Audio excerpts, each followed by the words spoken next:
progress. Sounds perfect. All right. Welcome to the Wednesday, April 17th, 2024 electronic meeting of the Ann Arbor Transportation Commission.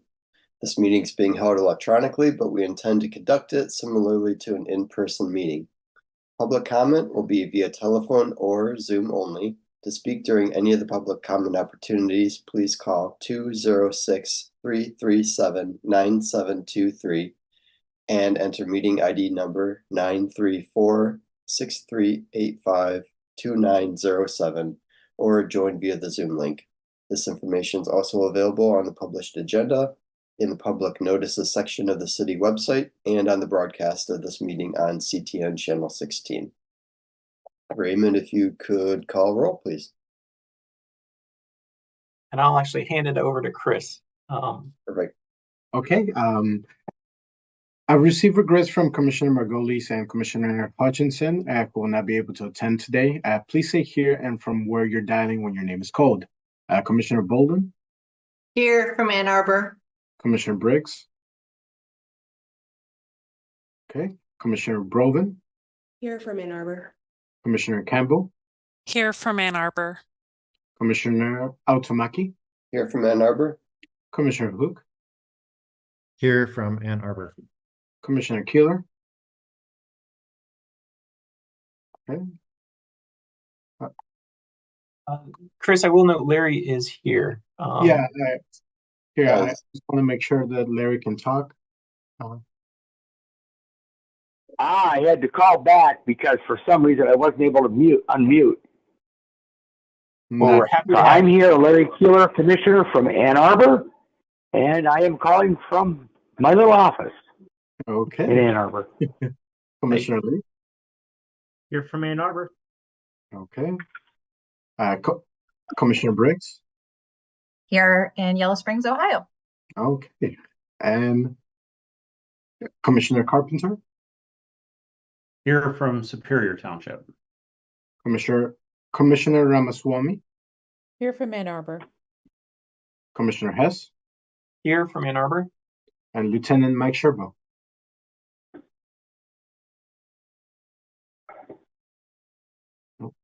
Okay. And All right, with thank that, you. we do have quorum. Yep. All right, there are two items on the consent agenda tonight, approval of the agenda and approval of the minutes. Are there any modifications to the consent agenda? All right, seeing none, is there a motion to approve the consent agenda as presented? Moved by Wanwu, seconded by Megan. All those in favor of the motion, please say yes or raise your hand. All those opposed? Yes. Please say no or raise your hand. The consent agenda is approved. Next up is public comment. This is an opportunity for persons to speak for up to 3 minutes. Please call 206-337-9723 and enter meeting ID number 934-6385-2907 or connect via Zoom as described on the agenda. City staff will select callers that have raised their hand one by one using the last 3 digits of your phone number or the person's Zoom ID. In order to electronically raise your hand to indicate your desire to speak, please press *9 on your phone or select the raise hand button in Zoom. You'll hear an automated announcement that the host is allowing you to speak. When speaking, please move to a quiet area, mute any television or background sounds so that we can hear you clearly. Raymond, do we have any members of the public who wish to speak? Not seeing any hands raised at the moment. Give it just a moment or two.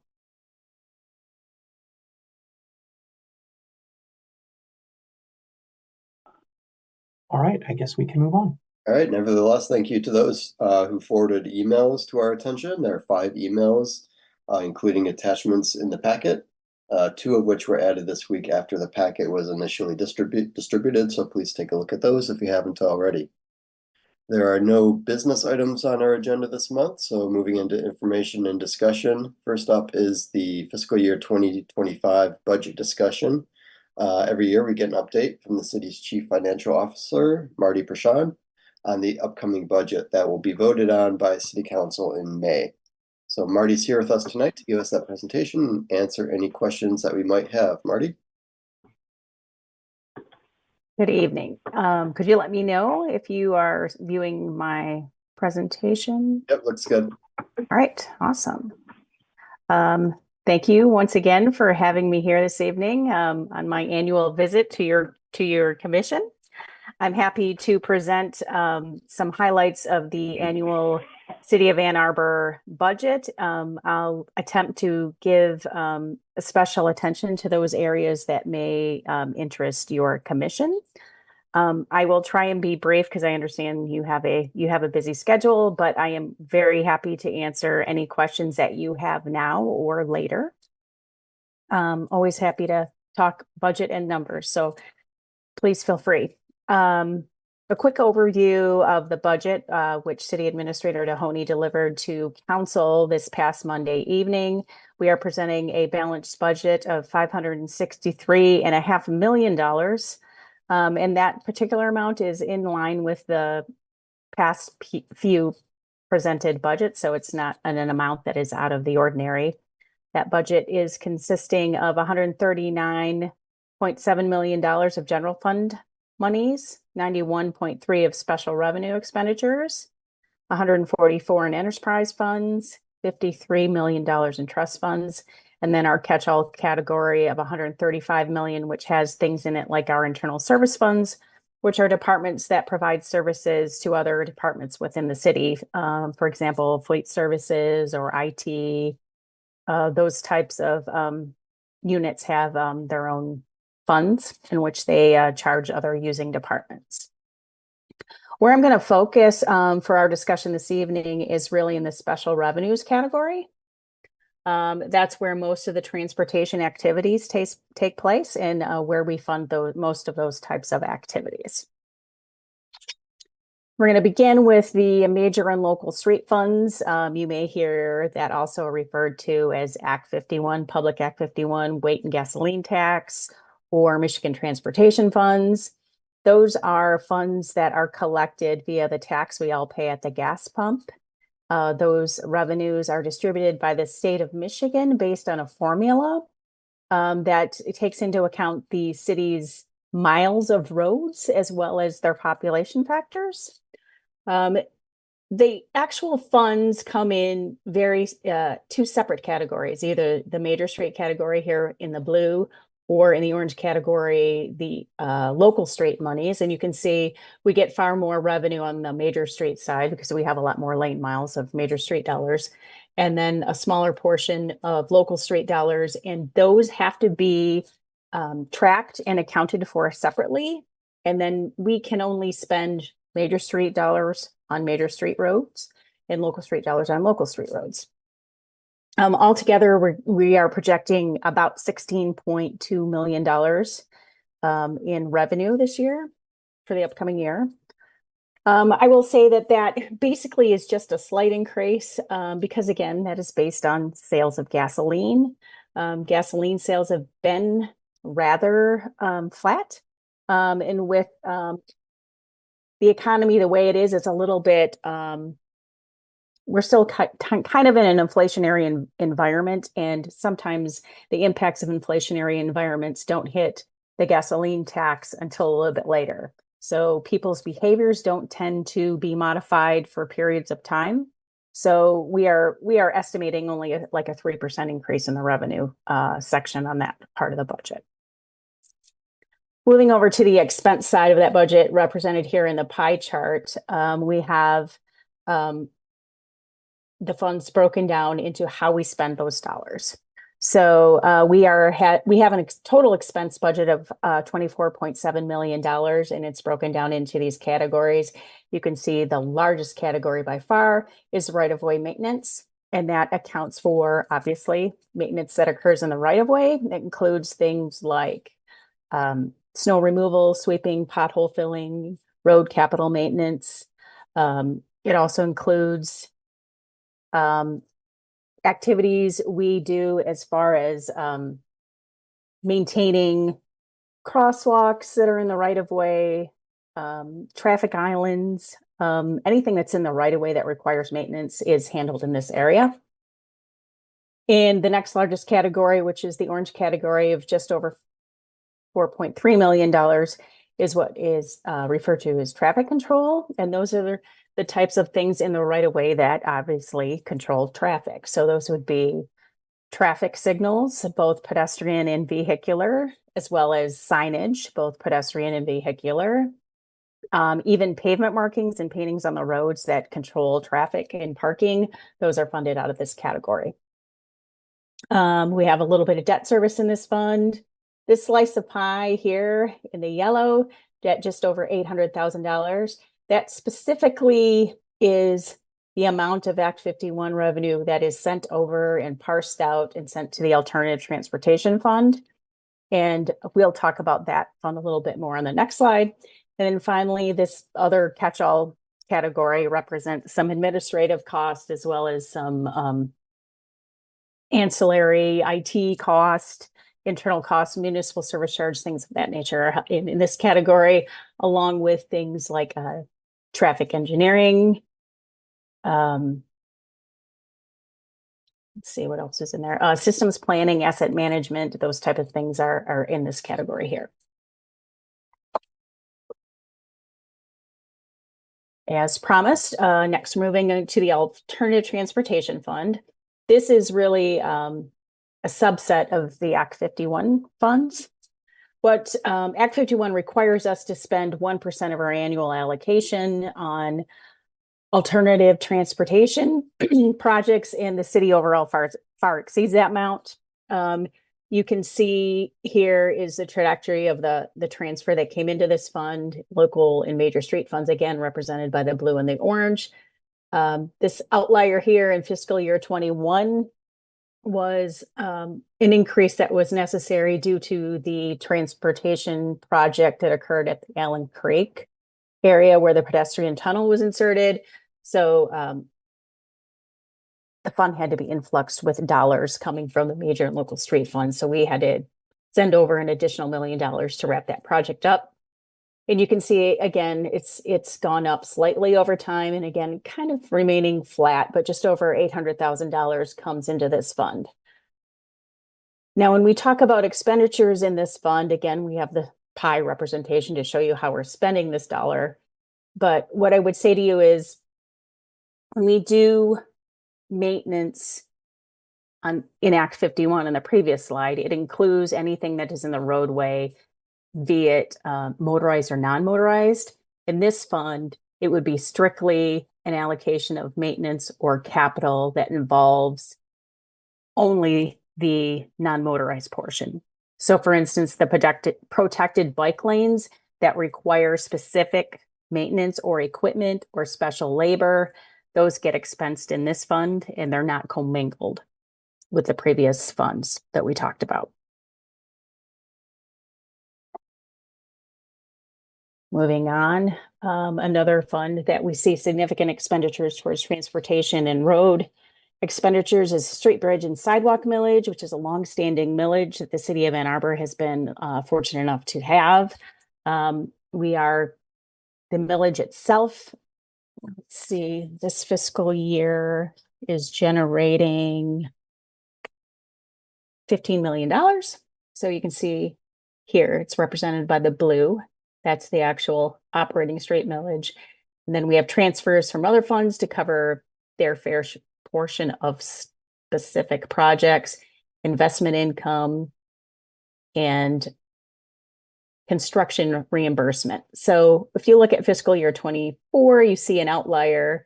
The reason from that is we have several projects underway that involve other funding sources within the city. For instance, utility funds. If we're ripping up the road, we'll address the utilities at the same time. Those utility funds will contribute their fair share cost to that fund so the project can be completed. And then this piece up here in the blue is representing construction reimbursements we are anticipating from partners that we engage in projects with. So the most recent project that we have underway is the East Medical Center Bridge project. So the university's share of the project is coming in as a revenue. When we look at the expenditure side of the budget, we're expecting to spend $24 million out of the street, bridge, sidewalk millage in fiscal year 25. And again, broken down by the categories indicated here. The largest category here out of this fund is the annual street resurfacing. Over $10 million is planned for this upcoming cycle. The next large category is annual capital maintenance. You can also see here, this particular slice is the project that I mentioned, the East Medical Center Bridge project, which is over $5.5 million this upcoming budget cycle.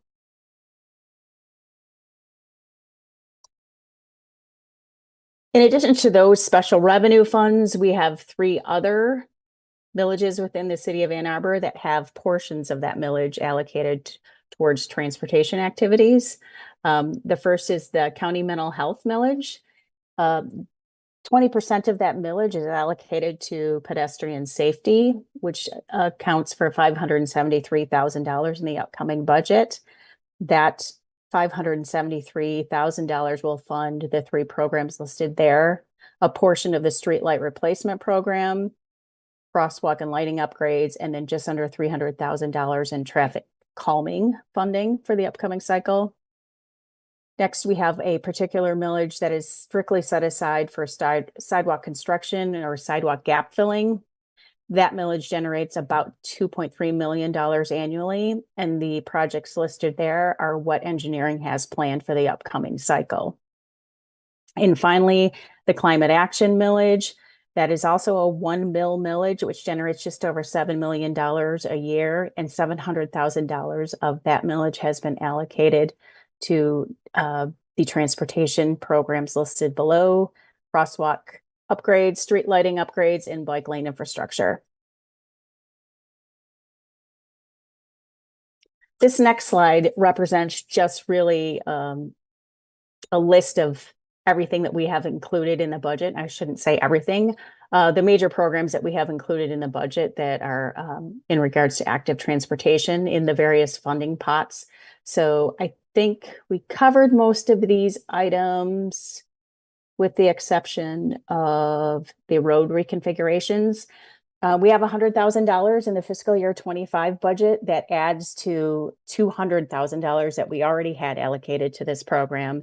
And it is also plugged into the plan for $100,000 allocation each year, which is intended to do the study of reviewing each of the roads within the city to determine if they are ripe for road diets. We also have some funding that is being annually set aside for accessible pedestrian signals. And that program has been underway also for several years, and it has an allocation in the annual plan for a few more years to get all of those pedestrian signals installed.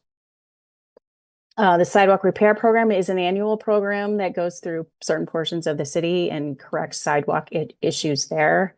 Again, we have crosswalk improvements, funding in various funding sources for a total of $850,000, as well as this non-motorized infrastructure, again, in various funding pots that totals $765,000.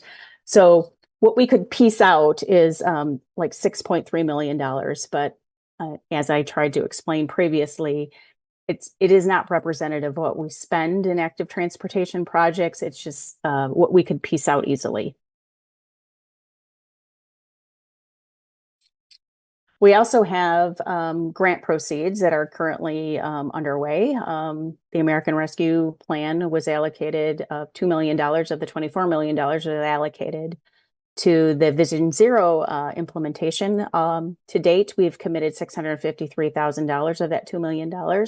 All of that money must be spent by December 31st of 2026. So we are moving along with that project, as well as the US DOT grant of Safe Streets and Roads, which is at $3.8 million. That grant agreement has finally been finalized and work is proceeding there.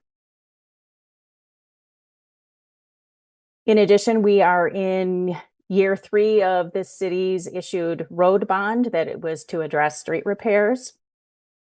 There is work planned in each of the 5 wards for the upcoming cycle that will exhaust the funds that we issued for the road bond. And we have moved the scale on the conditions of the road system. We also have improvements planned this upcoming cycle in our snow operation improvements. We are expanding the functionality of the equipment. We continue to fund our sidewalk volunteer snow removal program for those who have trouble clearing their own sidewalks. We are again purchasing another bike lane piece of equipment. So this piece of equipment will specifically be used for snow removal in bike lanes. We also intend to contract for additional support with local street and refuge island snow clearing during the winter. Our crews currently focus their efforts on keeping the major roads clear. As our city crews are doing that, we will have a contractor on retainer to begin work in the local street system along with refuge island clearance. And then once the city crews have finished up on the majors, they'll move over to the local streets to assist with the contractors that we have on retainer. That concludes what I have to share with you. But if you have specific questions, I am happy to answer them. All right, if there's any questions, yeah, raise your hands. Yeah, Erica. Thanks so much. This is more detailed presentation on the transportation than we got to have at the budget meeting on Monday. So thank you. And I'm probably going to be digging into this more and curious to hear people's comments on this. But on the road diets component, you mentioned that, but if you could, you mentioned that it does advance council's resolution around looking at road reconfigurations on major streets. But if you could talk a little bit more about that, and then also, you know, if it's also doing road diets in other spots as well. Right. So the plans I'd have to refer to Raymond, but I can tell you financially it is in the annual capital improvements plan as an allocation of $100,000, I believe, through fiscal year 29. I believe that the costs we have estimated are in total to do a review of all the roads is $850,000. So we're funding it $100,000 annually until that work is done through 29. So we'll just keep adding to the existing allocations.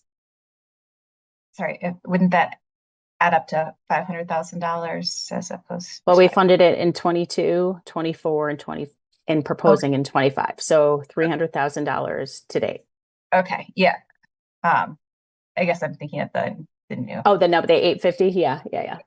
That's what is in the capital plan. So it's in there at $100,000, and then the final year is 50, I believe. Okay. And then, Raymond, this might be more of a question for you or Mr. Hess, sorry. If you might just be able to speak a little bit around just specifically what elements you feel like from the our transportation plan that might have been anticipated for this coming year. How are we doing in terms of progress towards those goals with the lineup of this budget? You know, which areas do we feel like we're really making headway on this year? Are there some areas that we haven't? Yeah, good question. I think one of the things that we feel very fortunate about is some of the supplemental grant funding. So, Marty mentioned the American Rescue Plan Act funding, ARPA. We were allocated $2 million of that. We've gone through roughly a quarter of it. Almost all the remainder, and don't take that literally, but most of the remainder will go towards the Miller Street project and all of the, non-motorized components. Then, Marty also mentioned the Safe Streets for All grant. The federal grant portion is $3.8 million, but then there's a local match of, I think, $950,000. So we have, a $4 million plus package of projects that we're putting together. An RFP just went out on the streets to get a consultant to help us manage that, provide oversight, help identify projects, and move all of that forward. So we're excited about that. We also are finalizing a contract for near miss analytics. So this would be, again, looking at close calls within the community, supplementing our crash data, really having a better understanding of what's happening at our intersections. So I think that program, $4 million infusion of additional funding is really going to advance a lot of things like speed management and our quick builds.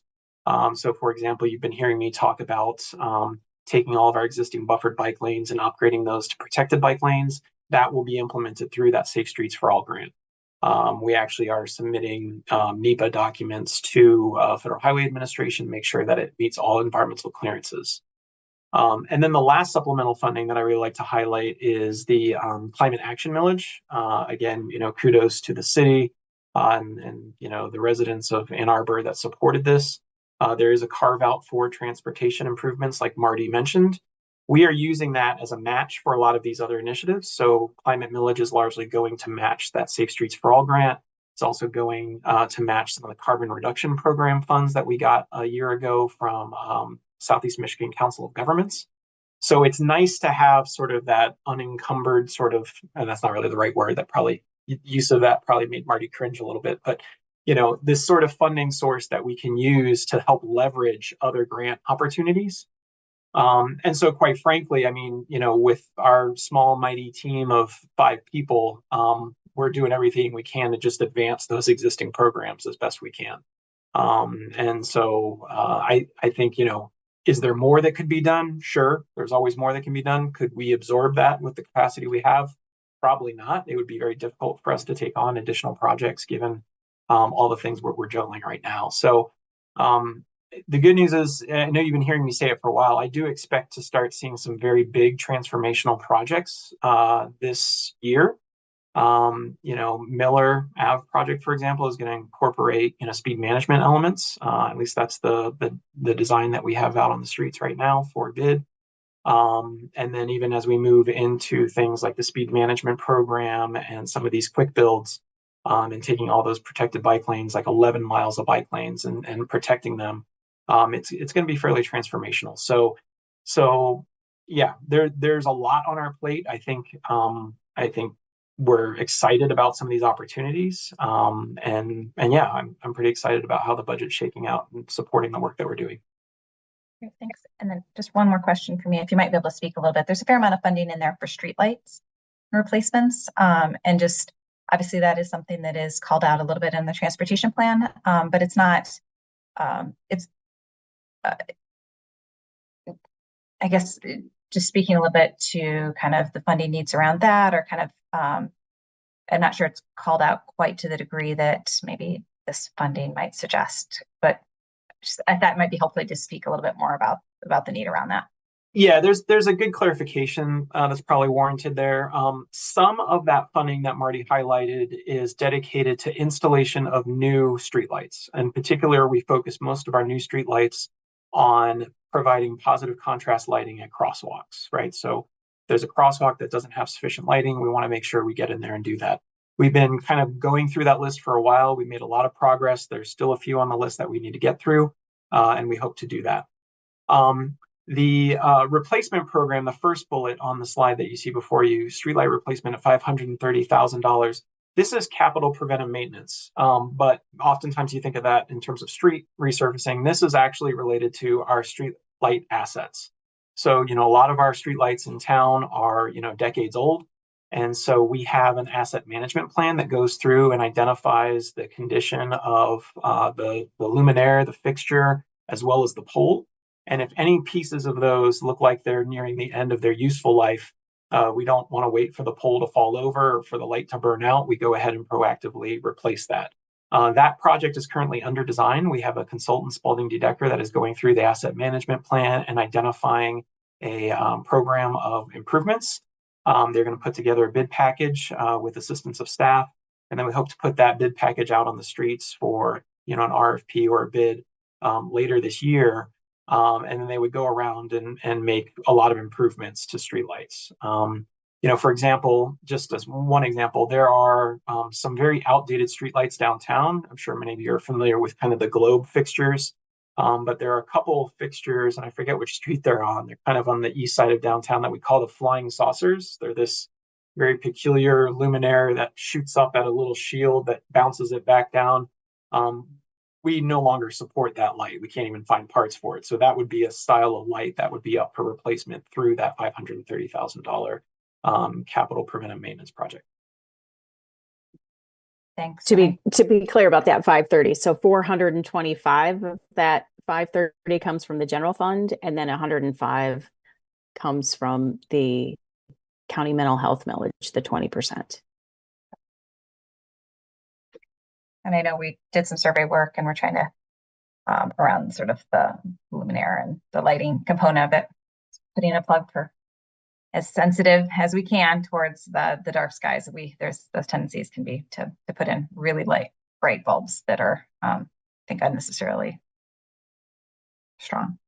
We'll talk about Yeah, that. and if I may even unpack that a little further, that's actually a different project where we are trying to get under contract with DTE to upgrade all of their high pressure sodium inefficient lights to a more efficient LED light, but one that isn't as bright as their standard offering. They typically use a very bright light, both in terms of color, temperature, and wattage. So we're trying to get something a little bit softer. And that is funded through, I hinted at it a moment ago, the carbon reduction program grant that we got. We got roughly a $900,000 grant from SEMCOG that is going to help pay for all of that conversion. So, and in theory, might even reduce some of the city's DTE bills because LEDs come in at a lower billing rate currently, even though there's talk that they may try to change that through MPSC, but we'll see how that shakes out.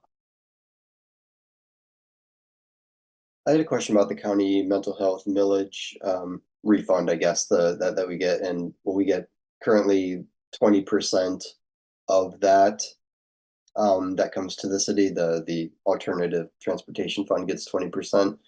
I've heard talk about that 40-40-20 setup maybe changing in the future. Do we know about the reliability of that 20%? Because it's what, over, between $500,000 and $600,000 this year. Is that something that transportation needs to, I don't know, start planning for that to maybe change in the future? And that might be a question more for Erica, actually. I don't know. It is a council decision in terms of how that allocation is. Correct me if I'm wrong on this at all, Marty, but in terms of how we've split up that 40-40-20 funding, obviously you can see that we're using that 20% pretty productively when it comes to pedestrian safety. So I think if the only reason the Transportation Commission might want to get involved is if that is something that you would like to see continue.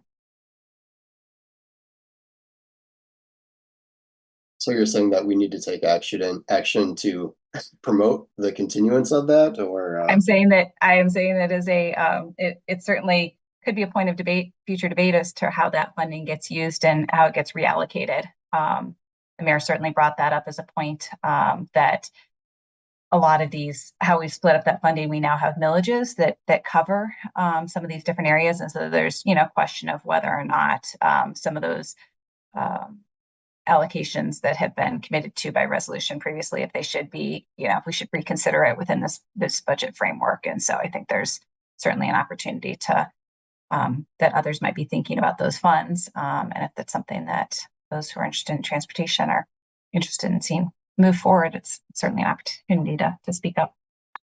Okay. Are there any other questions or comments?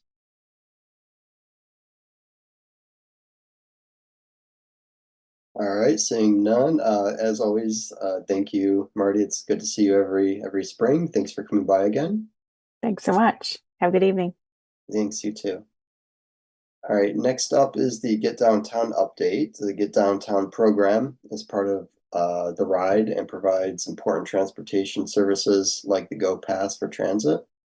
So we're joined this evening by Lillian Webb, who will give a presentation and answer any questions. Let's see, Lillian. Hello. Hi, hello. Thank you for having me. I do hope to successfully share my screen in just a second or so. Looks good. Cool. Well, I am thrilled to come back and chat with you guys. I for those of you who were here last spring, I did a quick update on the Get Downtown program, which really was more of a refresher since the program did have some changes in staff as well as a little bit of a rebuilding period in 2022. But I'm happy to kind of recap what's happened since I last saw you and save some time at the end for any questions that you may have. So let's get into it. So I don't expect you all to remember or have top of mind what exactly the Get Downtown program is. You do have that little blurb in the study guide, but we are a program focused on providing services to employees and employers about getting to work, primarily focused in the downtown Ann Arbor area because of our partnership and major role of the Ann Arbor Downtown Development Authority in continuing to fund and support the program. So the three partners currently are the RIDE and the Ann Arbor DDA. And then with the city of Ann Arbor, I work most closely with the transportation department, but also having good relationship with the Office of Sustainability and Innovations as the messages for the Get Downtown program are certainly about using alternatives to driving alone, but those are also forms of transportation that also have tend to be very sustainable. So there's a lot of overlap there with our work and our communication. So since in the last year, I'll go into these a little bit more on the next couple of slides, but very high level, kind of three buckets. We had just completed a survey that has a couple of points, but survey of downtown commuters, and we have a decision maker survey that asks a few different questions about from employers about how they are incentivizing people to get to work without using their cars. Again, open to Ann Arbor as a whole, but definitely focused on downtown, and would be happy to share how that went. We did 3 more challenges to help amplify and reward people for choosing those alternative transportation methods. And then with the Go Pass program, which is a program that is funded by the Downtown Development Authority for downtown Ann Arbor employees, allowing them to get to work without needing to use their car to drive all the way downtown, use the parking garages. Folks can hop on the bus from their home or use a park and ride lot, and the Downtown Development Authority picks up the fee for that, the fare for that. So talking first about the survey. This is a slide essentially directly from the survey team that we work with at level 7. But we did have a really good response from employers. We had a little fewer responses from commuters than we had hoped. We think part of that is just people didn't really identify as commuters.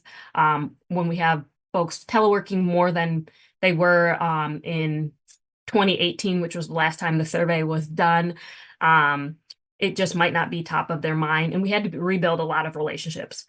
But what we did get out of the survey was learning some ways that we could better communicate with our community on, they just weren't getting the information. The commuters we did hear from were not getting information. We know employers are a major source of information.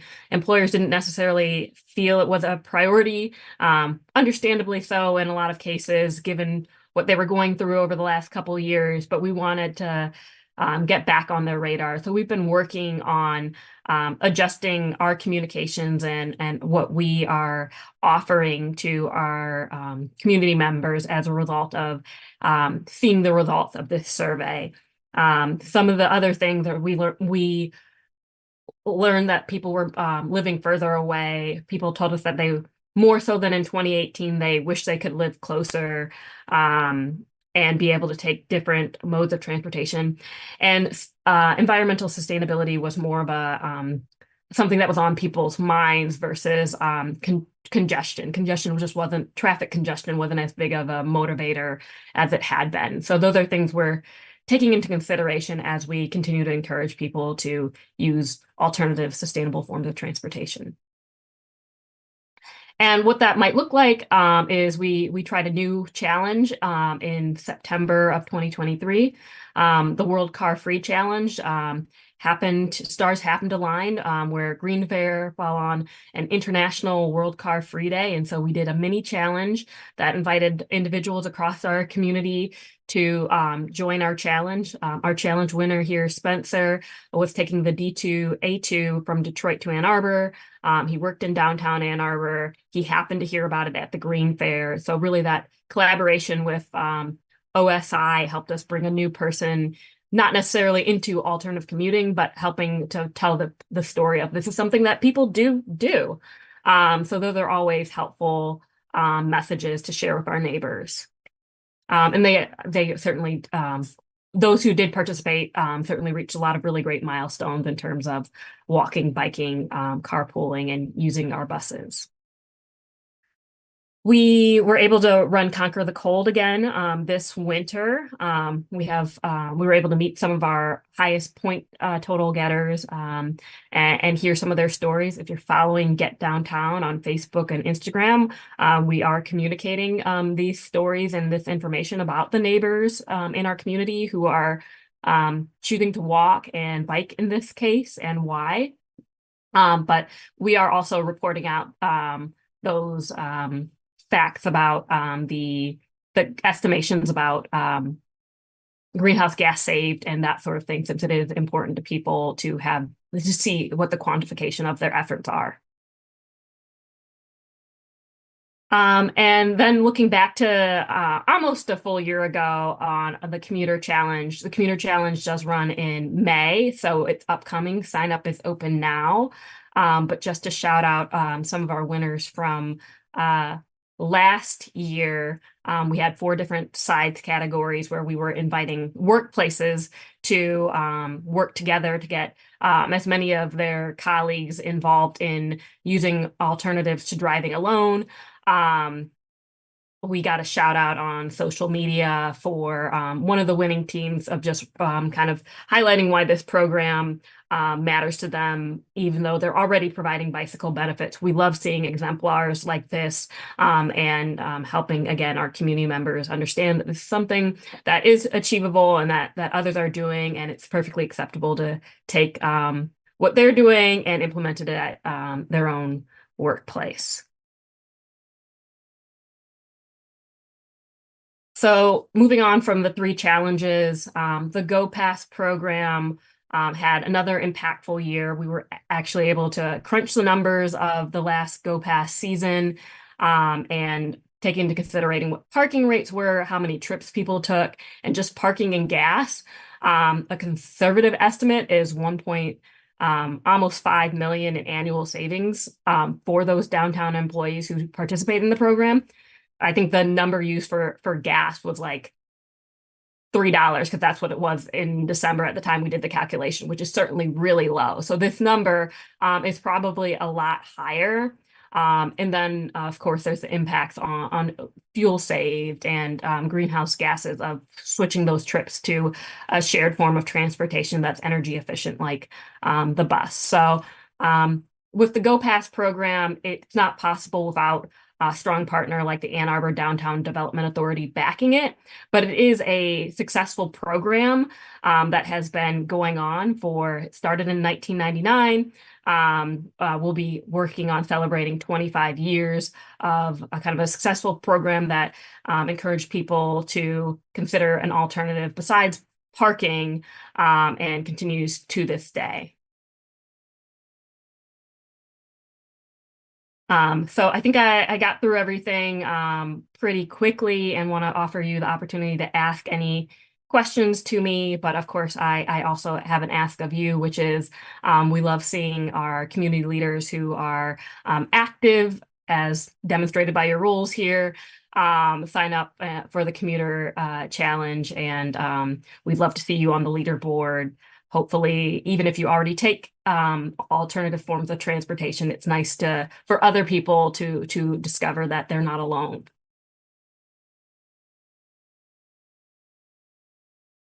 Any questions or comments? Yeah, Pravina. This is really exciting and great.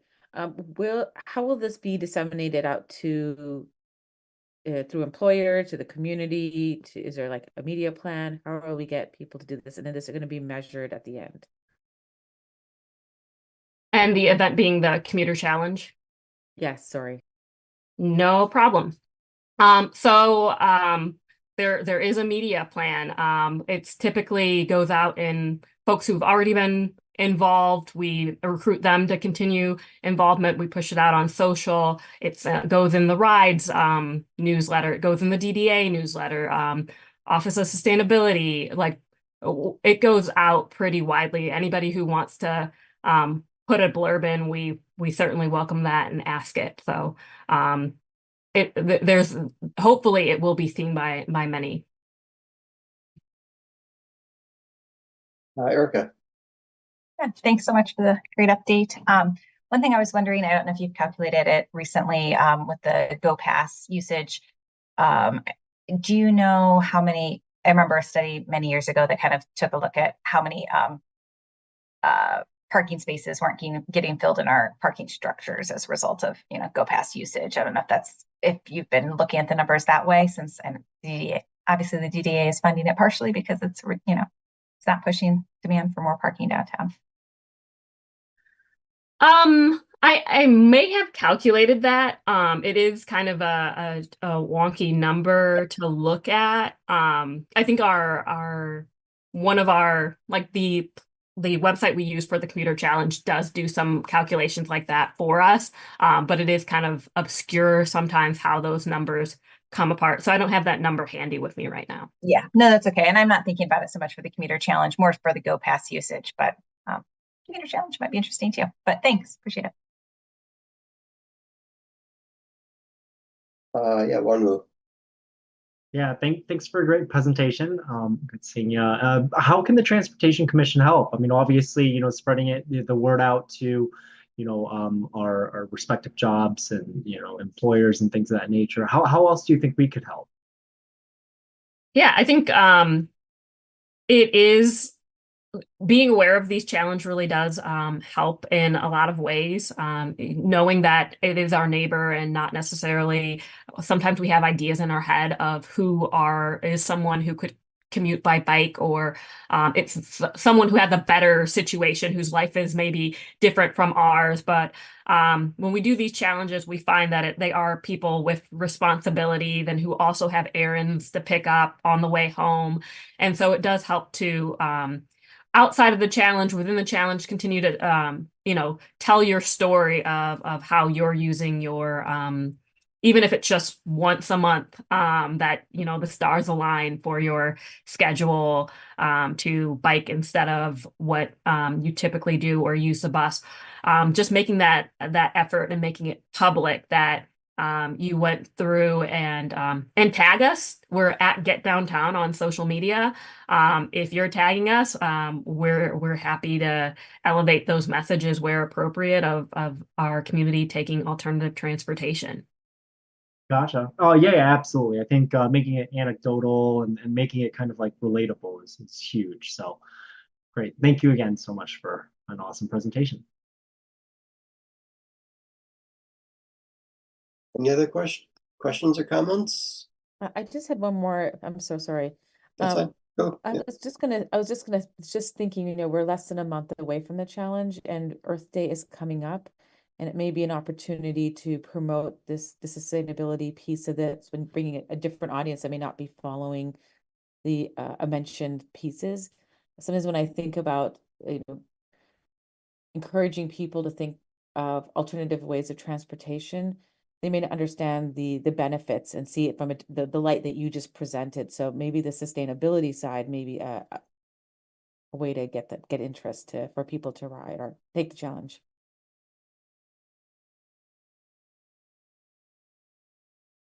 Great, thanks. All right. Well, thanks as always, Lillian. It's good to hear from you. Good to see you. Thanks for coming by and updating us on the Get Downtown program. Thanks, everyone.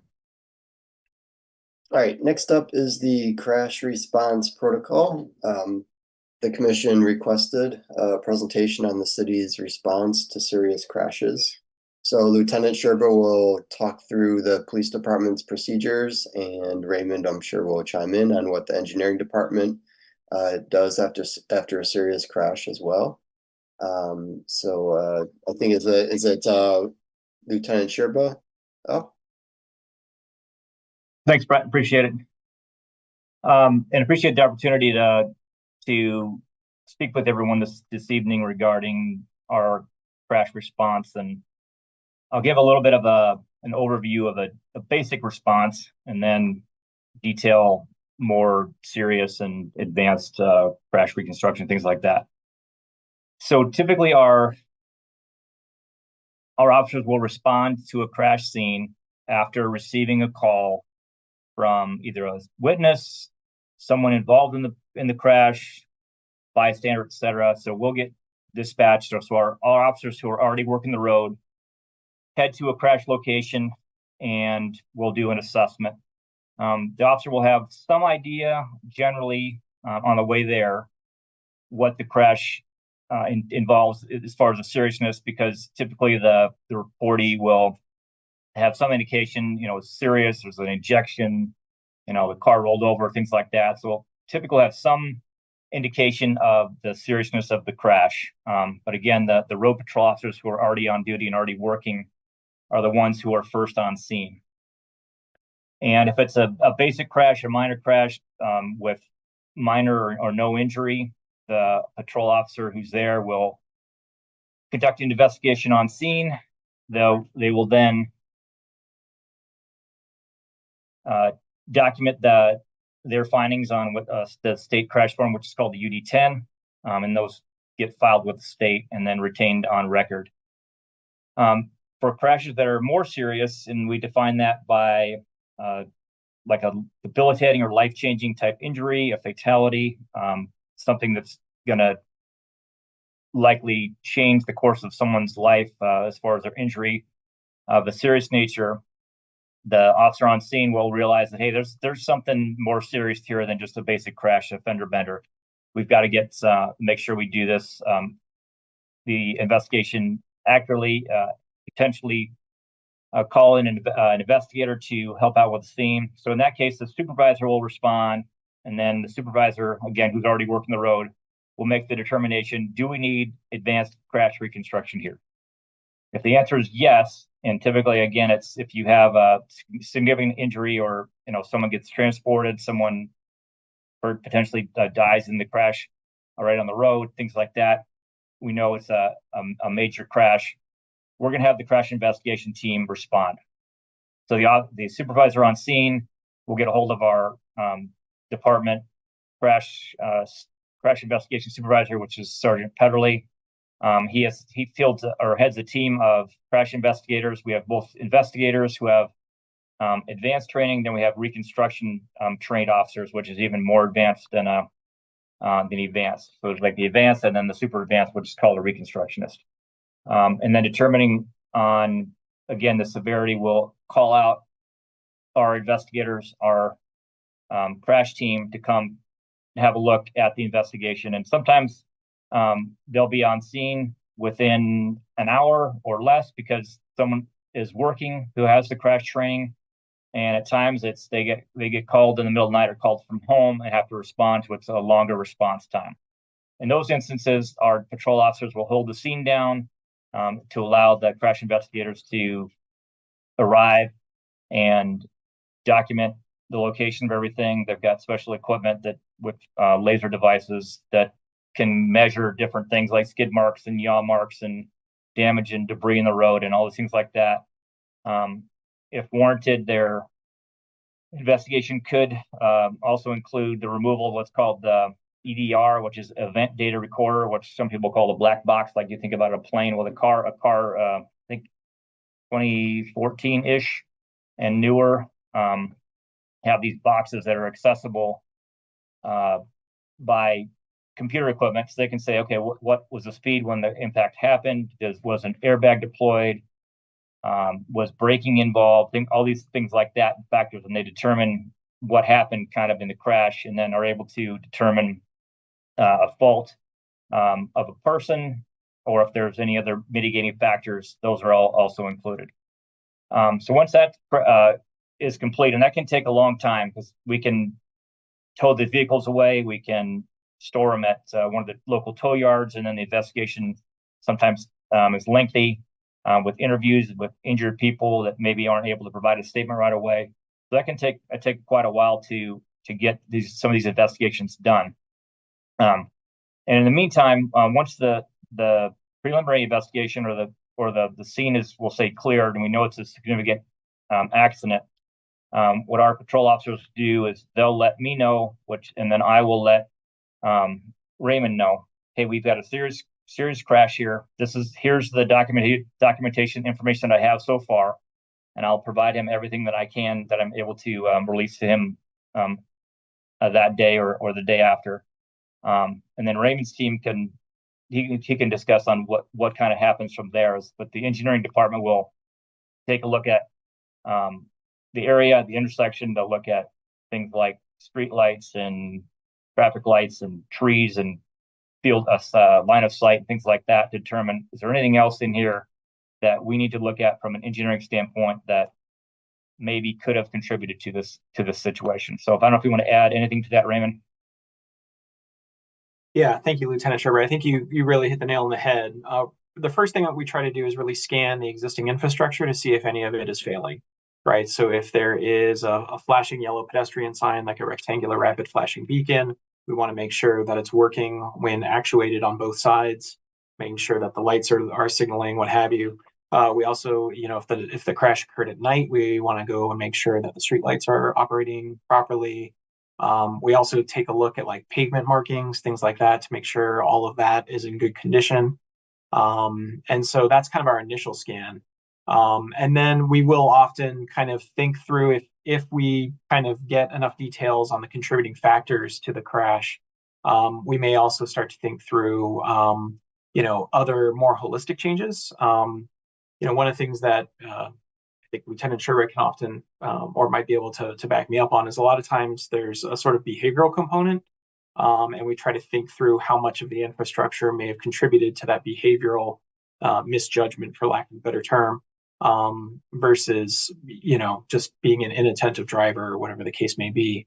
And so we try to take all that into consideration, especially with the fatalities and the serious crashes.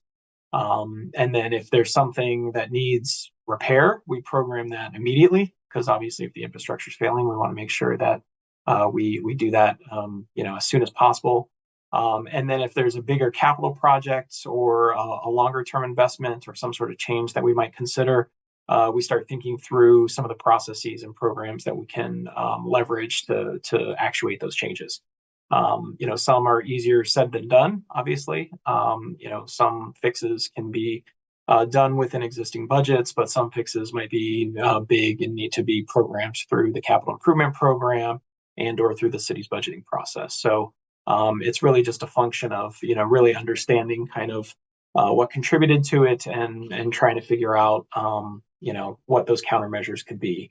And, you've heard us talk before. This is one of the reasons why we produce the crash report, because we really want sort of, the trends to be understood. My observation is a lot of our serious crashes are fairly randomly distributed around the city. We don't really have, a single location at a single intersection where we have a lot of serious crashes that happen. And so that sometimes makes it difficult to really unpack, a lot of, what went into the cause of that crash and really understanding, what those countermeasures can be. But it is something, that we're working through, which is why we have the speed management program and other things that we're working through to bring those speeds down and hopefully lessen the severity of those crashes.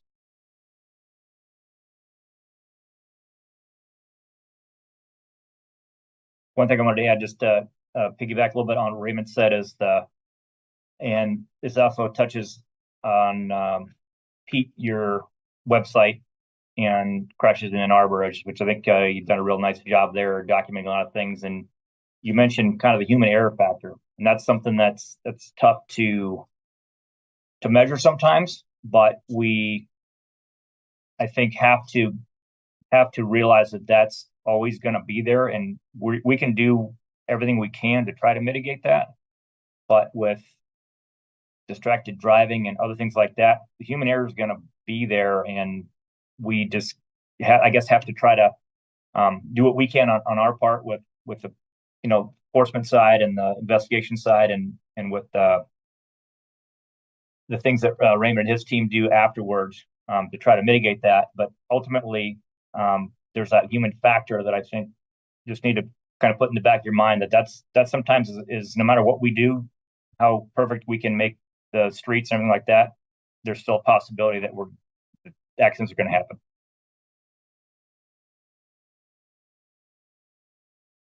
Is there anything else that Raymond or Lieutenant Gerba you want to go over before we get into questions or comments?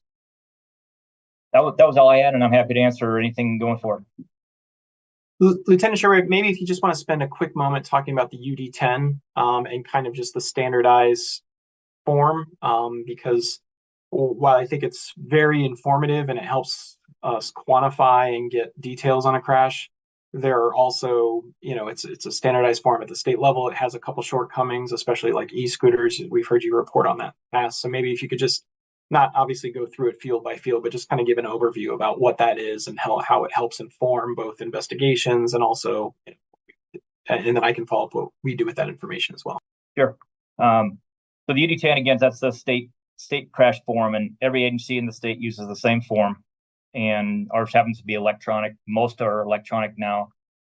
And the investigating officer will have the ability to enter data based on, location of the crash, the roadway width, like how many lanes, what the speed limit is there, the lighting conditions, the weather conditions, the roadway, was it icy, was it wet, things like that, what the traffic was like, was it heavy, medium, or light, lighting, daylight, dawn, dusk, etc. So there are all these different things are captured at the time of the crash. And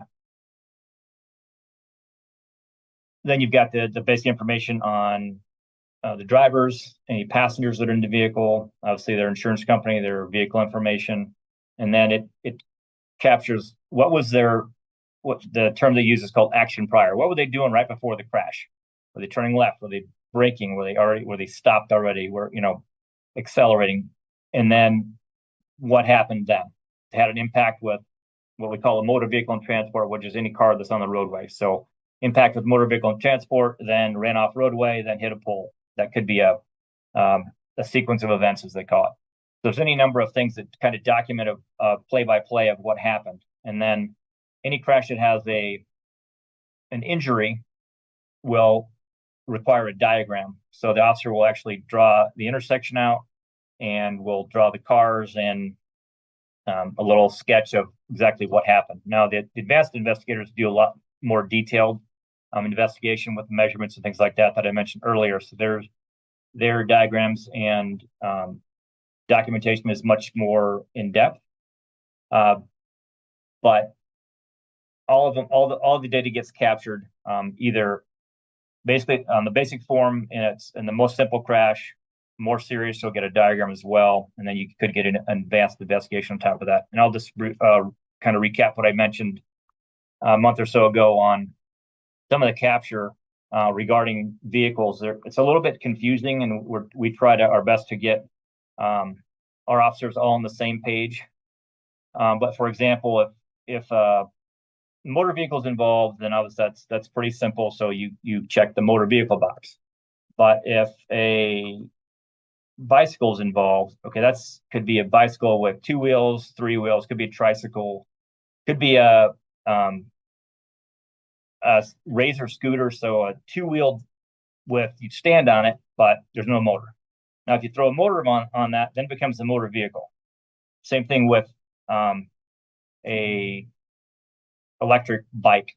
With the bike with a motor becomes a motor vehicle. So it's a little bit confusing. So again, we're trying to get our officers to get on the same page, so we do get accurate documentation as to exactly what transpired and get that data accurate. So when it gets to Raymond and his team, they can look at it and say, okay, we've got a 1 vehicle here, or 2 vehicles, or a single motor vehicle with a pedestrian, or a single motor vehicle with a bike, or things like that. So don't know if I muddied the water, but I just try to clarify a little bit that there's little nuances in there that can be a little confusing and can kind of make the data a little bit tougher to capture.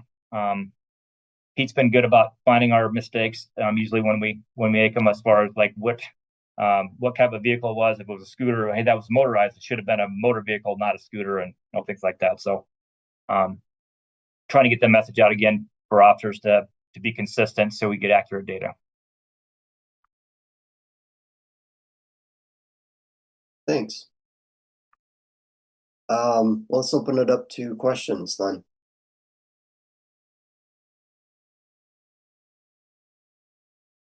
Or comments? Anyone? Pete?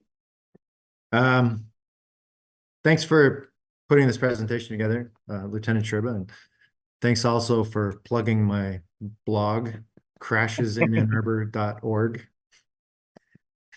I will say that I started putting that blog together though out of a sense that we are not very good at sharing the information with the community. I think that's a place where we can improve.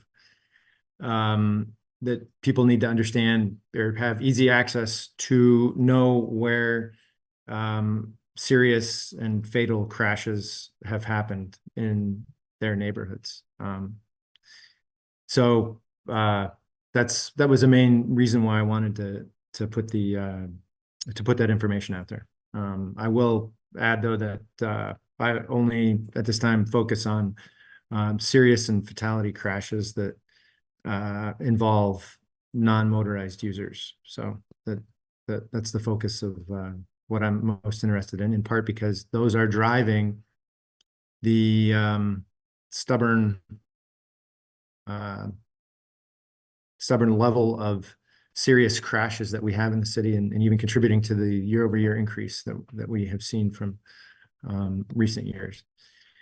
Another thing I wanted to comment on, Lieutenant Sherba, was you mentioned human error, and I think it's I agree that to a certain extent we are not going to be able to prevent operators of bicycles and cars and even pedestrians from making mistakes. And what we want is a transportation system that doesn't result in a life-changing injury or a fatality when one of those mistakes happens. And to me, that's why the critical component there, it needs to be the built environment. And the infrastructure needs to encourage people to drive at a reasonable speed and drive slowly and be able to see what is coming, what's coming at them. They need to be able to see at intersections, for example. And to that point, I mean, I'm glad to hear, Raymond, about your participation in, the engineering team, but the work that you do is not shared. There's no venue to get that out into the community so that they can evaluate whether or not the places where crashes have happened in their own neighborhoods have been addressed properly. I mean, I keep an eye on that on my side of town, and through through the blog, I try to pay attention to corrective actions that have happened elsewhere, when they do happen. So I guess I have been hoping that our annual crash analysis that we had in November of this year, that would be the opportunity to share with the community, this is what happened, this is what we're doing to fix it. And I guess I would just like to encourage more of that. And also to point out again that this, according to our transportation plan, should be a process that is led by engineering, looking at what has contributed to crashes and what we're going to do to fix them. Like that needs to be led by engineering. And what I heard tonight is that is that the process is led by Lieutenant Sherba's team. And so I guess, first of all, is that true? And can we move more to a process that is led by engineering? And then lastly, do you have some recent crashes that have been analyzed by your team that you can share with us so we can walk through this process that you guys execute when we do have a serious crash? So thanks for letting me make that long comment and ask all those questions. And thanks again for your presentation, Lieutenant Sherman. Yeah, and maybe I can take first crack at Pete's comments. So I do want to make a little bit of a distinction about kind of immediate crash response protocol and then kind of how that transitions into kind of programming of a project. So, Lieutenant Sherba started off by talking about kind of the immediate crash response protocol. And I think that function and role will always be with the police department, right? They are on 911 dispatch. They are the first responders. They have the sirens, they have the ability to secure a scene, do the investigation in terms of, the kind of immediate cause and effect of that crash. So while it's true that portion of the process is definitely led by police and will continue to be led by police and is appropriate, in my opinion, to be done by police, I think we're more after the fact, right? It's going out there and assessing the situation, seeing what has been done. So, and again, it really depends on kind of the situation. So I can give you one example that comes to mind. There was a fatality of a cyclist on Stadium at Winewood. I believe this happened early of last year. And, the police department informed us, that crash, if I remember correctly, Lieutenant Sherba, happened very early in the morning. It was like 4 or 5 in the morning. This is right by the McDonald's and I think the fitness place. So we were informed the morning of that it occurred. I took a team out with me to go and assess the rectangular rapid flashing beacons. Now, interestingly enough, the RFBs are not at the intersection. They're offset the intersection, probably a couple dozen feet or 100 feet to the south. The RFBs were working. We looked at the street lighting. Everything was working properly. And, my understanding is, kind of the details around that crash. There wasn't a lot of traffic. Sometimes when we have a multi-lane road, we're often concerned about the multi-threat crash or the dual threat crash on a double lane road. So the idea there is that one car stops and yields, which sometimes blocks the view of the other approaching lane of travel. And that other lane of travel does not stop and yield to pedestrians or cyclists that are crossing. However, this crash happened at Winewood and not at the RFB. And the amount of traffic out there, we suspected it was so early in the morning that there probably weren't multiple lanes of traffic going simultaneously. Though it would have been hard to validate that for certain because we don't have video footage or we can't, create an exact, condition of what happened. So, we obviously looked at it for some of those infrastructure pieces.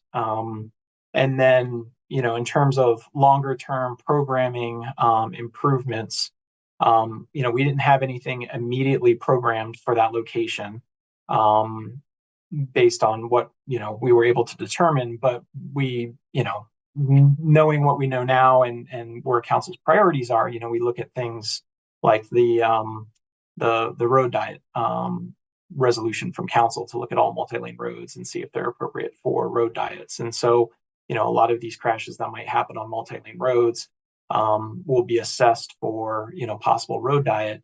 And then, that could be a solution set in those circumstances. So that's just one example that pops in my mind in terms of, the information and kind of the role that the police department plays versus the role that the city plays. And then, like you've heard me kind of hint at before, there's also the speed management program that we're hoping to get off the ground in earnest before too long as part of our Safe Streets for All grant. Looking at some corridors that do have crash rates on what are on our tier 1 and tier 2 corridors. When I say that, those are corridors in our transportation plan that have been identified as areas of focus for safety. Those areas of focus are areas that we really want to concentrate our speed management program on. Because Pete, you're absolutely right. I mean, speed is the leading indication about severity of crashes. I think both Lieutenant Sherba and Pete hit on a good point, which is Vision Zero, just to reemphasize a point you've heard me before, does not suggest there will be no crashes. As a matter of fact, inherent in Vision Zero is an implication that crashes will continue to happen. But the real action there is, what can we do to reduce the severity of those crashes? What can we do to make sure that they do not result in fatalities and do not result in serious incapacitating injuries? And really, speed is at the crux of that discussion. And so that's really what we're going to try to spend as much time on. That's why we are incorporating things like speed management into the Miller Ave project. That is an arterial. This will be one of the first corridors we've ever put sort of traffic calming or speed management elements into an arterial. And so, that's why we are, and again, Miller is a corridor that did experience a pedestrian fatality several years ago, which is one of the reasons why we wanted to make sure that that capital project included those sort of traffic calming and speed management measures. So that's a long-winded way of saying that, some of those changes that we can make are immediate, but some of them are, take some programming, take funding, take whatever the case may be. And they do factor into a lot of our project prioritization. For example, one thing you've heard me say in the past, or even Kayla Coleman when she's presented on the capital improvement program, safety is actually a scoring criteria for our capital improvement program, especially for any transportation project. So if there's a corridor that has experienced, it's on our tier 1 or tier 2 corridors, or if it has a sort of crash history, the project is expected to incorporate safety countermeasures in the project description. Sometimes we don't know what those are because we haven't gotten into design, depending upon where the project is, but we'll often put placeholder language in that capital project as a signal to the capital project engineers to say, hey, you're on a tier 1 corridor, you need to think about some safety improvements on this corridor. And so, yeah, those are just a couple examples of some things. I mean, I could go on. The State and Hill project has a whole bunch of safety features. New crosswalks were installed, bump outs were installed, lanes were narrowed. So, while you maybe haven't heard a specific, A to B sort of conversation, we give a lot of updates on, a lot of the components of projects that we're doing, and a lot of those are informed by these sort of safety metrics that we're trying to achieve. Erica. Thank you. Great presentation and great follow-up answers. And I think it's definitely really clear that our transportation work is focused on is framed from a Vision Zero perspective right now, and that we're doing a lot of great work on the engineering side of this. I just wanted to revisit a couple things. One kind of point that Pete was bringing up, and then one completely unrelated as well. So one follow-up question is just around toxicology. Do we have, one of the things that I've read is that sometimes just kind of getting some of the feedback on toxicology can be challenging sometimes. I don't know if that's true for our community, or if we feel like is that ever an issue related to in the context of the discussion tonight from the APD's perspective? Eric, are you referring to like OWI crashes? Yeah, whether it's alcohol or substance abuse. See, anytime alcohol or drugs or any impairment is suspected, the officer will first ask for consent. There's an implied consent law within the state. So when one obtains the driver's license, they also consent to providing a sample of blood, breath, or urine upon request from a peace officer. So when that crash occurs and the impairment is suspected, the officer will generally ask for a breath. That we have data, used to call it Data Master, now it's called the Intoxilizer 9000.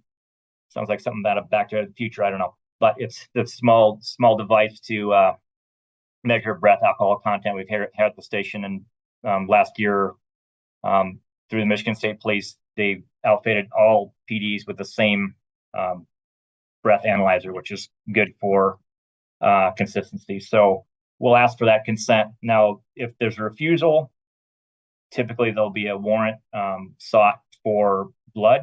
So a breath refusal will result in, again, a blood draw at the hospital via a search warrant. And to your point, Erica, that can take, sometimes the results take 30, 60, 90 days to get back. So we may suspect there was alcohol involved and not know anything until 2-3 months later. When the results come back, that's when the officer would write a supplemental report and say, okay, this happened on this date, alcohol suspected, the blood draw was done, it was taken this date, on this date the results came back. For this reason, we have a per se violation, which is above 0.08, and we're requesting charges through the prosecutor. And it was kind of that latter point that I was wondering about in terms of the length of time of getting back lab results. So it sounds like sometimes that can be on the lengthy side. But it absolutely can. And on the like I said, the intoxilizer that we have here at the station comes back almost immediately. It's within like 30 seconds or so, we'll have a result. And then based on that, we can do a license confiscation, seek charges right away. But again, when we have either refusal or for some reason maybe there's a crash and the person can't consent because they're unable to, we may do a blood draw at the hospital via warrant that way too. And then get the sample and then send it off to the lab. And just lab being as it is, they get so much intake that it can take a bit to get those results back. Okay, thanks. And then the second piece that I just wanted to discuss for a little bit and get some feedback around is to Pete's point around sort of transparency around our crashes. I know we're working with more limited capacity than some other larger communities across the U.S. But for example, I'm looking at Analyze Boston and their kind of Vision Zero fatality records, and I think there seems to be a move a little bit in terms of bringing to the forefront some of those, some of the stuff that's happening more on the private, your volunteer efforts in the community that Pete's doing. Sometimes that work is being shared more transparently from within city governments, and then additional sort of analysis may be happening as well. I know we're doing the engineering piece. I guess the question around this is, are there practices that we've shifted internally in terms of how we're approaching crashes and sort of that connection between the work that AAPD is doing and then what we're doing from the engineering side? Has that shifted? Have we added additional components since we've sort of increasingly begun to embrace a more Vision Zero mindset? Are there things that you're seeing happening in other communities that are interesting that you're thinking, that might be the next wave for us if we're able to build out capacity in X way or Y? Yeah, maybe I can take a first crack at this. I think one of the first things that we've tried to do is really strengthen our communication protocols so that when a crash does occur, folks on Lieutenant Sherba's team reach out to us, and I think that has continued to improve over the last couple of years. We talked about a subject similar to this back in 2021, which many of the commission members weren't on the commission at that time. So I'm happy that we're having this conversation again. But I'll say since 2021, when we had that conversation then to now, we've really tried to strengthen those communication protocols. I have a monthly check-in with Andy Vayner, from the police department, and really we try to coordinate on crashes and things when they occur, but then also special game day operations or whatever the case may be. Lieutenant Sherber has put me in touch with Corey Peterly, who he mentioned earlier, who's kind of in charge of the crash unit.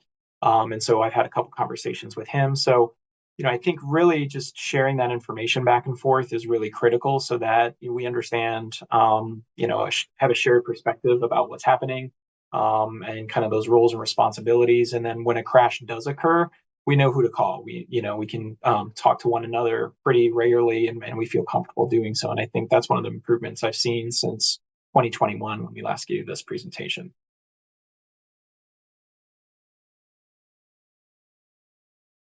Other questions or comments? Yeah, Pete.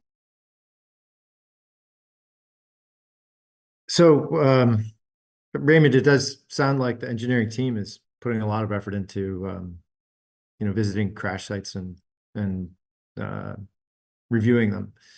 What is the right way to share that information? I want to credit you and your team with the dashboard and the crash map and the other sort of historical and trend-based data sources that you make available online. My harshest criticism of them, though, is that they are not timely, right? I mean, we've got data from 2022 in those sources now. The visualization, though, and the organization of it is very good, but it's not up to date. By way of comparison, we've got places like Portland that share information about their crashes and what they have done to address those specific places, right? They have information on their website right now about crashes from December of 2023, and that includes the infrastructure changes that have been put in place to try and mitigate that problem and prevent future similar crashes. We're talking about December of 2023, 4 or 5 months ago now. What is the way for you to share that? What's the right way to get that out into the community? I mean, if a crash happens near my house, what is the right way for me and my neighbors to know that that the problem has been fixed, or that a smart person has evaluated it and made sure that the problem wasn't due to an infrastructure problem like a RRFB, like you said? Like, what's the right way to get that out in the community so that people can rest easy knowing that it's being dealt with? Yeah, I think it's a good question. I don't know if I have a great immediate answer. Again, one of the reasons why we try to track this over time is to really have a good understanding about where the patterns are, where the concentrations of concern are, so that we can really make investments that are going to have the most impact. In terms of our follow-up response to a specific crash, we haven't documented that. We've been sharing the sort of crash reports that are provided to City Council on a monthly basis. That's one of the things that we've been doing. But in terms of the sort of countermeasure or what the result of the investigation has been, we haven't done that. I can think through how we could possibly put something together. I have to probably go back and talk to some of my transportation engineers, two of which are, certified transportation safety officials through a certification program. So they have a deep understanding, that being Cynthia and Cyrus in particular. So we can maybe brainstorm on that and come back to you. The other thing that I just want to mention one other thing. I did want to, and one of the things that was insightful when I spoke to Corey recently is, one of the heartburn issues you've heard from me in the past is that, Ann Arbor Police Department is just one of several law enforcement agencies that reports to a crash scene. The others obviously being the Sheriff's Department, University Services, and the State Police. And so in talking to him, I did not realize that the fatality that involved a scooter rider on Hill Street last year, it was not Ann Arbor PD that actually replied. was first responder on that. I believe, I forget which of the law enforcement agencies was, but I know Pete, you actually called us out that one of the monthly reports did not include that crash. And, I came to find out that the reason why it wasn't included is because it wasn't Ann Arbor Police Department that was the first agency on scene to reply to that. So that's why I've always been, you've always heard me kind of refer back to the official data set, because all reporting agencies report into that state database, and then we download that on an annual basis. I recognize that that's more long-term and it's not as, immediate. It doesn't give the real time.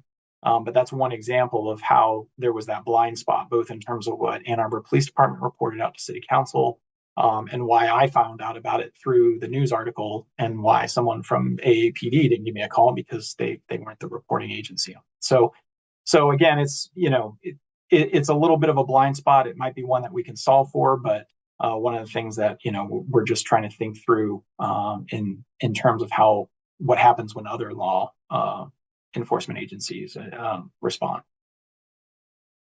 Thank you, Raymond. I would like you to think about the right way to do that, and we can maybe add that on as a subsequent agenda topic. That would be great in another meeting. And just to clarify one point as to Raymond's comment regarding the other agency investigations. So anything in our city is our jurisdiction. That said, the city also does participate in a countywide crash team. So with Michigan State Police, with University of Michigan Department of Public Safety, with Washtenaw County Sheriff. So if our investigators are not available to respond to the serious crash that I mentioned earlier, the next course of action is let's get someone else from the crash team to respond. So in that case, the scooter rider on Hill Street, I believe it was Washtenaw County that deputy that responded to that location and was the primary advanced investigator. So the initial was an AAPD officer, but the advanced investigation was not done by us. And that does happen occasionally. It's not the norm. So I think we have 7 trained investigators or reconstructionists now. So normally one of them is available, but in that instance, there was not.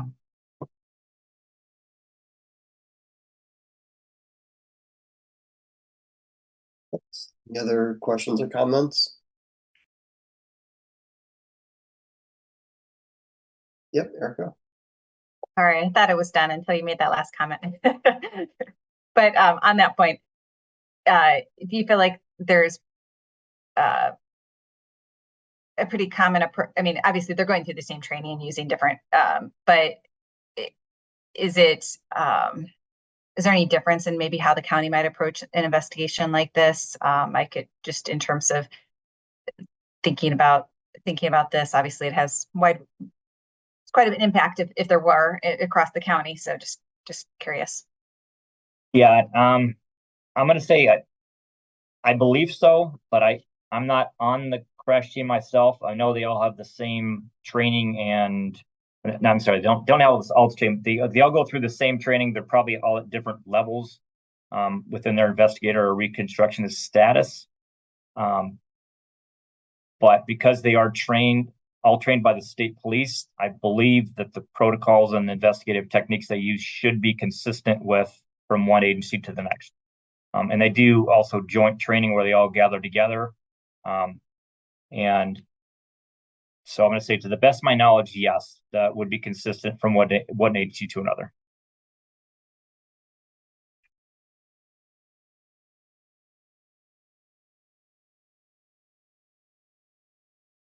All right. Well, we have a potential future agenda topic, but thanks so much, Lieutenant Sherba and Raymond, for putting this together and walking us through this topic that we haven't discussed in a long time. I know I learned a lot, so thank you very much. Next up will be the staff report and updates. You should have received a staff report providing project updates with the agenda materials. So Raymond, if you wouldn't mind reviewing that.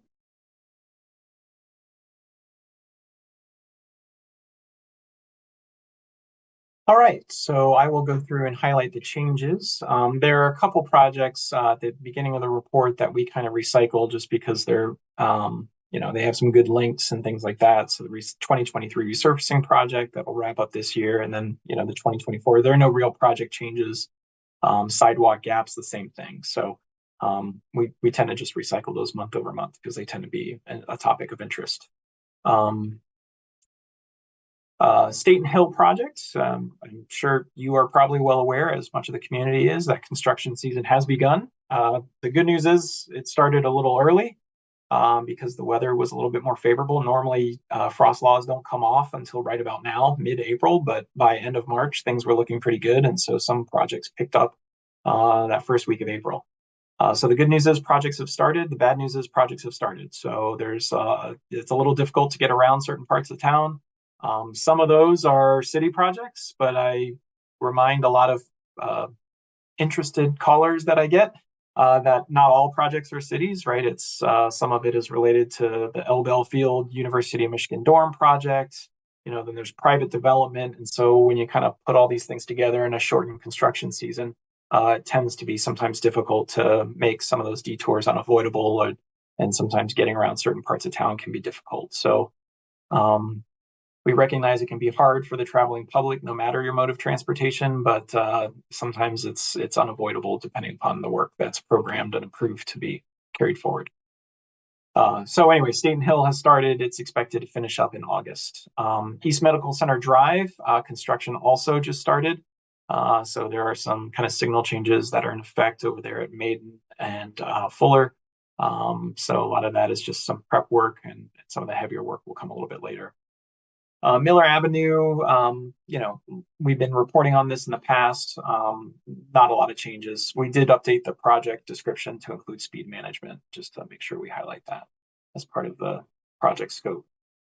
7th Street in Greenview, construction is scheduled to begin later this month, probably on the South 7th Street portion down there by Lawton Elementary. And then it'll move up to the Greenview portion, both south of SIO and then north of SIO, between SIO and Stadium. Pittsfield Village, it's a large project area for water main replacement, storm improvements, sanitary sewer, and road resurfacing. Design just started on that, but it is not expected to commence construction until next year. MDOT coordination, I wanted to give you all a little bit of a shout out. You may recall that you passed a resolution last year encouraging MDOT to make better bicycle pedestrian accommodations across US 23, as well as discourage anything that would kind of add capacity to the freeway system.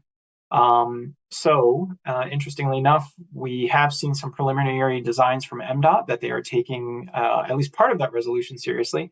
They are looking at incorporating non-motorized connections across US 23 on the crossroads. We've seen some concepts that include bike lanes or pathways or sidewalks and things like that. So you all should be proud of that accomplishment, and obviously kudos to council as well for passing that resolution. And then I also wanted to acknowledge that City Council passed a resolution in support of the rides proposal to explore alternative options on US 23. This is more like a travel demand management approach. So instead of just building more roadways, are there better ways we can move people along those corridors through things like transit? And so I think the ride had championed this as a possible solution set, and City Council adopted it as well. And so anyway, there's a lot of conversation still going on around the project, but I will say that there are some changes that are happening as a result of some of the community conversations that are happening here locally. Streetlight implementation, 438 DTE streetlights fixed so far in 2024. Traffic calming program submittals, what you heard back in, I think, February, Bird, Arella, and Henry, those are scheduled to go to council in June. This is largely a function of just knowing how much budget there is to support the projects in the next fiscal year, so that we know if it'll be a fiscal year 25 construction season or a fiscal year 26 or beyond. And we have kicked off the next 3 petitions. So Mershon, from Scioto Church to Delaware, Warden from Jackson to Dexter, and Traver from Barton to John A. Woods all had their first meetings in late March or early April. Second meetings will be a couple months out, so I suspect you'll see those come before you sometime this summer.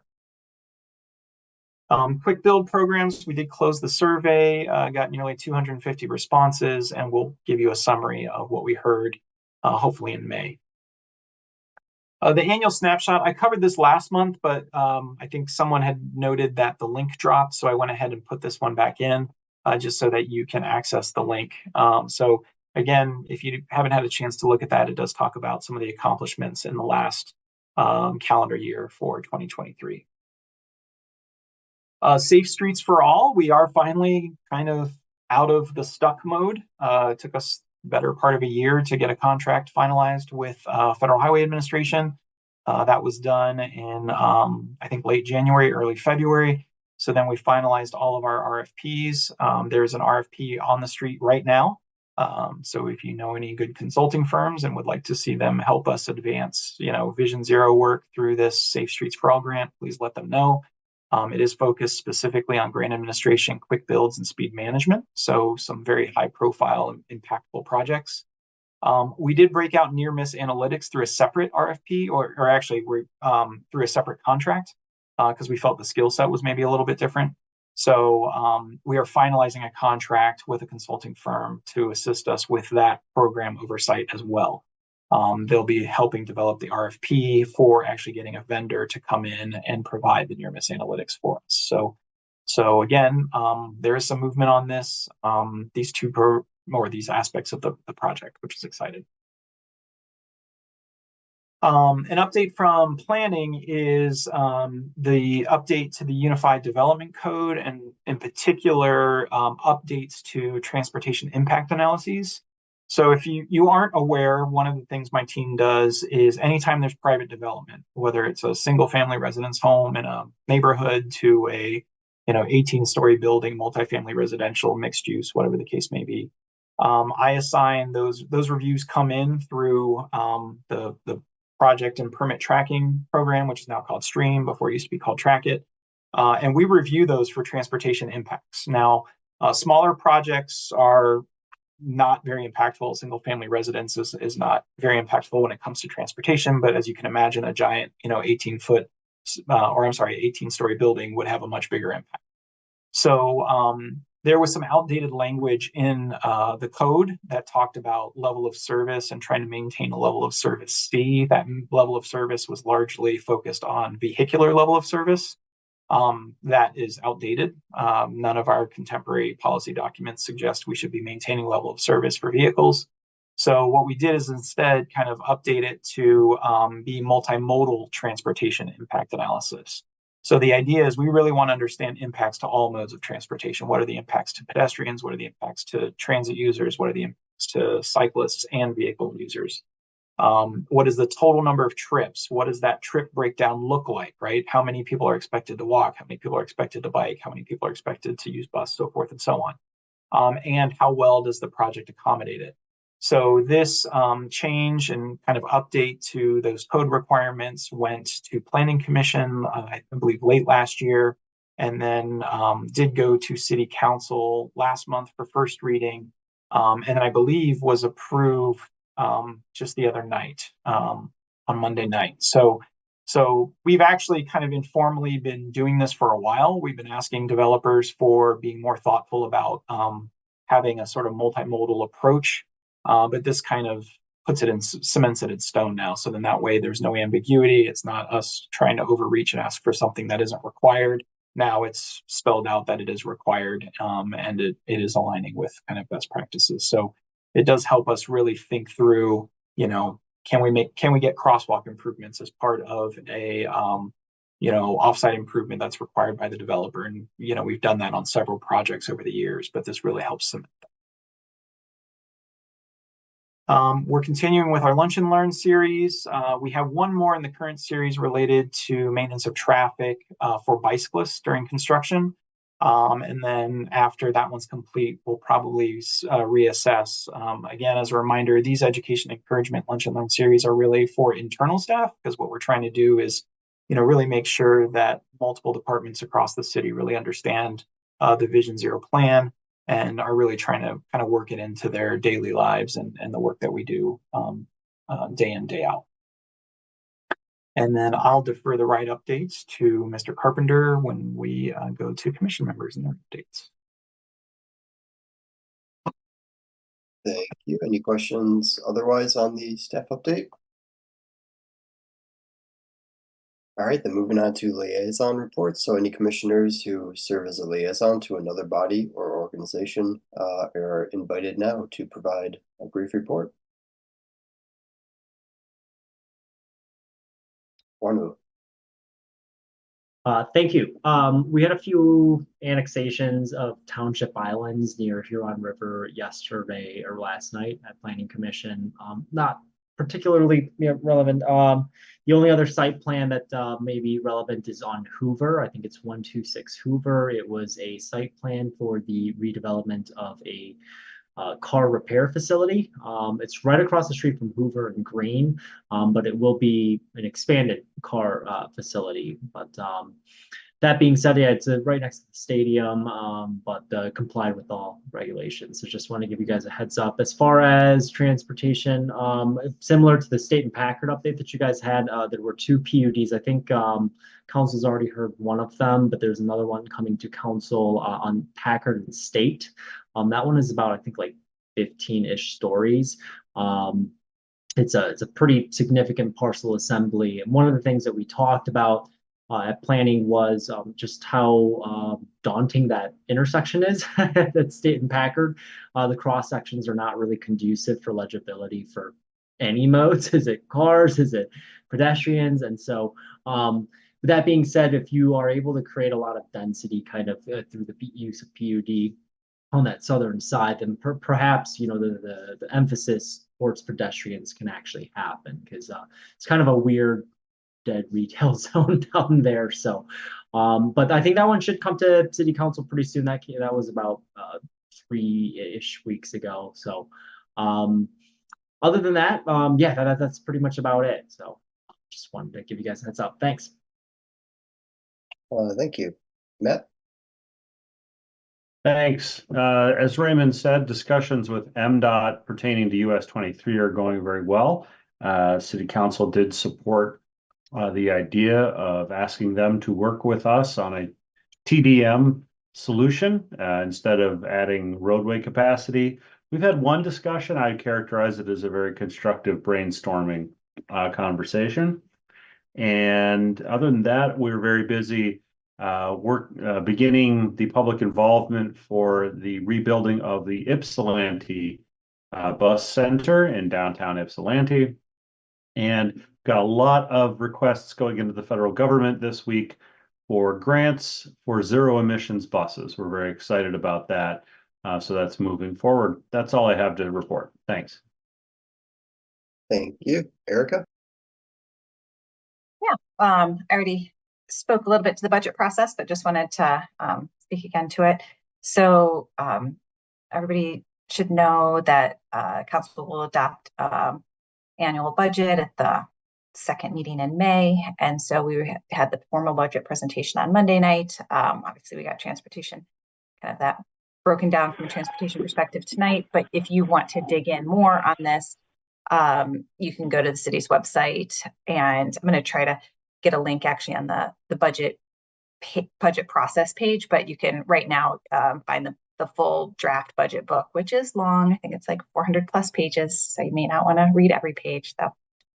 I will be trying to take a look at most. I have the binder, but you can scan through just a transportation and if you wish, and just Google, like in the search engine for the city's website, FY25 budget, draft budget, and that draft budget will come up. And Councilmember Dharma Ackman, as you might suspect, and I are the ones most interested in transportation. So we're going to be having conversations, but we, as kind of council process is, we submit questions, and those answers come out every Friday, and those are posted for everybody to read on, transportation and every other question that might come up on the process on that budget page. But if you've got questions as you're going through, please send them my way. Maybe I'll know the answer, maybe I won't, maybe it'll spark a question that I should be asking, and certainly welcome your thoughts on this, whether it's transportation or any other section of the city's budget. All right, thank you. Anyone else? All right, next up, commission member. Hold on, my hand wouldn't raise. Yep, go for it, Larry. My phone's an old antiquated thing. I was trying to make it raise, but it didn't do it quick enough. So our commission on disability issues, we're looking at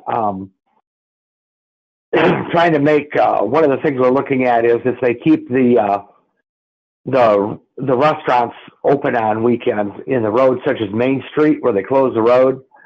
We're trying to look at how to make that, if they're going to keep doing that, how to make that more accessible, because being a visually impaired guy, I don't mind sitting out there, but trying to go through on the way to somewhere else, it can be a maze. And, you know, it's people pulling out chairs, tables moved around and stuff like that. And I imagine people in wheelchairs and having trouble walking have some of the same issues. So we're trying to make that, get together with folks and make that a little safer. And another thing came up that we're going to explore about, apparently people have been leaving lots of things, lots of obstructions in the middle of sidewalks, such as shopping carts and that, and scooters and that kind of thing. And we want to make sure that if we can somehow get the frequency of that reduced by quite a bit. Thank you. All right, thank you. All right, next up are commission member communications. So any commissioner are invited to provide reports and updates. Anything from anyone? Yeah, Lisa. I just wanted to make a comment related to the 2024 street resurfacing project. So at the last meeting, I asked some questions related to the Burwood project, and I just wanted to express my appreciation for staff and being really prompt in getting the outputs of public input from the April 4th open house and previous survey up onto the website. And one of our public comment emails from this week related to this project and noted, I think in the preliminary plan, a lack of crosswalks between Liberty Street and Fair. So really nice to see that the final plan includes 2 additional crosswalks from public output or public input. So thank you for that. And thanks to all the members of the public that participated in the feedback process. Thank you. All right, our monthly call for agenda items. Raymond, would you like to review the work plan and any previously requested agenda items? Sure. So we have the shared micromobility provider contract coming back to you. And in other words, this contract with Spin. You've both requested it and their contract is up for renewal anyway. So we'll be bringing that. Spin has emerged from their bankruptcy, so they are out of that now. And that anyway, we'll talk more about that next month. We also have penciled in an update from the University of Michigan Transportation Research Institute. We try to invite them annually to give us an update on the things that they're working on. They've gotten some big grants that are just kicking off, so hopefully Jim Sayer is available and can come join us again. Similarly, we might hear from the Regional Transportation Authority, the RTA.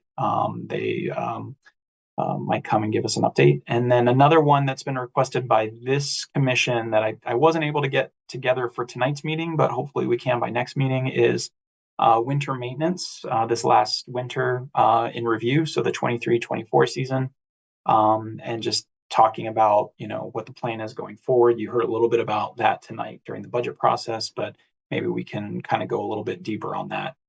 Whether I'll be giving that presentation or if we'll hear from Public Works and Parks or is yet to be seen. So those are, and then, you know, the resolved carryover items from this month. I might be able to come back with you with some thoughts about this crash response reporting and how we can give a little synopsis of, you know, our findings So I want to, again, talk with that through the team, and then I can maybe put something back before you on that matter. Thank you, Pete. About the micro mobility topic. I do have some specific questions that I mean for spin. And no, you won't be surprised to learn that they are around the fatality and the serious injury crash that we had on spin scooters in 2023. So is there an opportunity to send them some questions in advance so that we're not blindsiding them here in the meeting? I guess I'd like to give them the chance to make a reasoned and thoughtful answer about this stuff. Yeah, feel free to send those to my attention. Okay. You can copy Chris, and then if you would like, you can always copy the chair and vice chair. So feel free to do that. I will admit, I don't know if I was expecting Spin to be joining us at the meeting. So given the nature of the questions, whether we should invite them or not, it was going to be more about just kind of the contract renewal. So maybe the sooner you get me those questions, the sooner I can have a conversation with them if they're available to join or not. Okay. I mean, I'll come around and say that my support for renewal of their contract is contingent on their policies and their actions regarding some of the problems we've had with spin scooters recently. So I'd like to know what they're doing.